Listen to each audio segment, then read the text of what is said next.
Hi, I'm Escuril, and today I'm going to discuss about games. Since the prisoner's dilemma was already mentioned in the website, let's talk about how it functions. Maybe the most well-known game theory is the prisoner's dilemma. Let's examine its operation.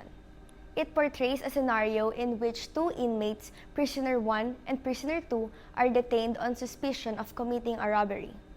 Each prisoner has the option of confessing to the crime or lying about it, which could be interpreted as cooperating with one another.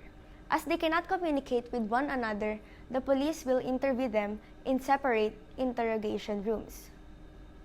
Since this is a simultaneous game, we utilize the strategic form to analyze it using a matrix. If neither of them confesses, they will each get the lesser punishment of 1 year in prison. One prisoner will be offered the chance to go free, while the other one is given a 10-year sentence by the police in an effort to get them to confess to the crime. If both inmates confess, each will receive an 8-year term. The Nash equilibrium, which occurs when each prisoner evaluates their optimal plan in light of the other inmates' potential options, is what we must seek out in order to solve this game. In order to decide on the best course of action, prisoner 1 must consider the decision that prisoner 2 will make.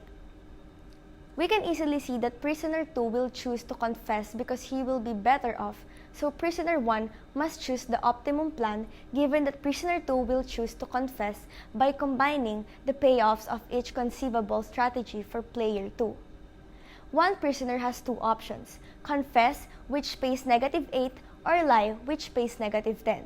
Hence, prisoner 1 should confess, which makes sense. By working backwards, we examine prisoner 2's perceptions of prisoner 1's tactics, which leads us to conclusion that prisoner 2 should confess, since it is the set of strategies that maximizes each prisoner's utility, given the utility of the other prisoner.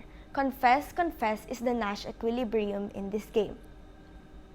The Pareto effective strategy in this case would be lie-lie, which entails cooperating with each other. Since the Nash equilibrium does not fit the criteria for being Pareto optimal for both prisoners. The examination of the prisoner's dilemma is a crucial component of game theory, but it's vital to note that it modifies slightly when the game is played repeatedly. If you are unfamiliar with the concept of Pareto optimality, it is the situation in which no choice or action can be made without negatively affecting someone else. In order to further understand the maximin, dominant, and Nash equilibrium, I am going to show you how we can solve it.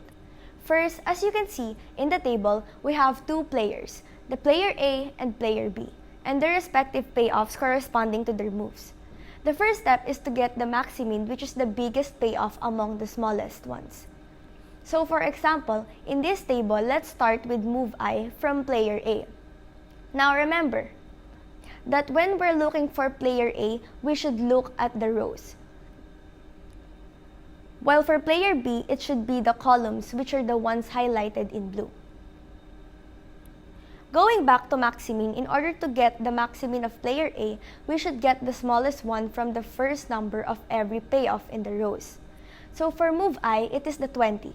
For move J, it is the 90. For move K, 50. And lastly, for move L, it is the 25. Now it should look like this. Now let's move on to the maximin of player B. We will just repeat the process that we did in player A, but this time we will look at the second number that we can see in the columns. Since if we're looking at the moves of player B, we should look at the second number in the columns, which are these. So for the first one, for B, is 30, which is from move E.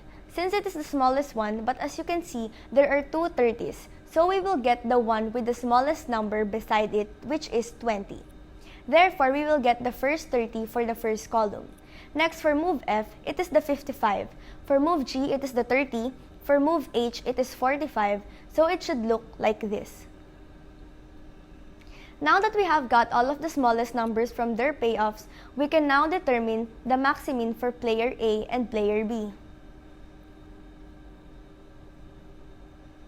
In this table, the largest one among them is 90, so the maximin for player A is move J with payoff is equals to 90. Now for this, the largest one among them is 55. Therefore, the maximin for player B is move F with payoff equals to 55. Now let's move to dominant. In getting the dominant strategy, we should compare the each rows for player A, while for player B, we should compare each columns to other, and from that, we can determine the dominant player. The dominant player should yield the biggest payoff. It will be like this. As you can see in this table, move J dominates move I because 105 is greater than 30, 90 is greater than 40, 120 is greater than 45, and 110 is greater than 45. Move J dominates move L because 105 is greater than 95, 90 is greater than 65, 120 is greater than 85, 110 is greater than 25.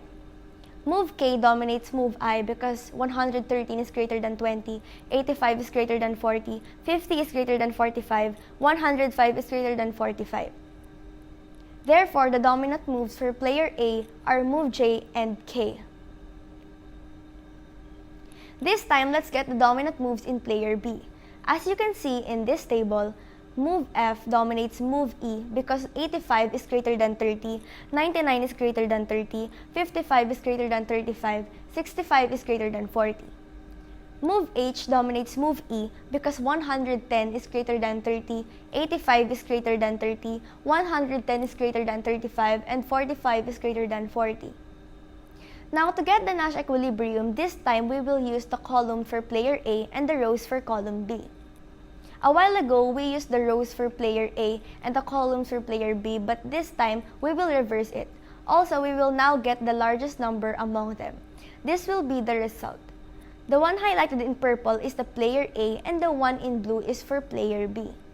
The Nash equilibrium would be moves J and F with payoffs of 90, 90 because they are the ones that are both chosen.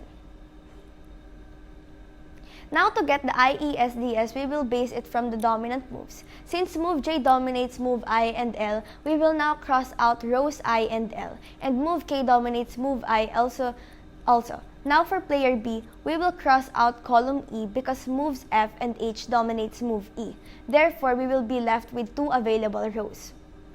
We will now choose the dominant move in these two rows, which is move J because 90 is greater than 85, 120 is greater than 50, 110 is greater than 105. Therefore, we will cross out move K.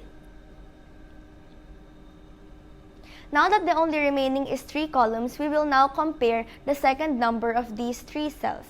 The largest one will stay. Therefore, 90, 90 will stay because 90 is greater than 75 and 90 is greater than 85.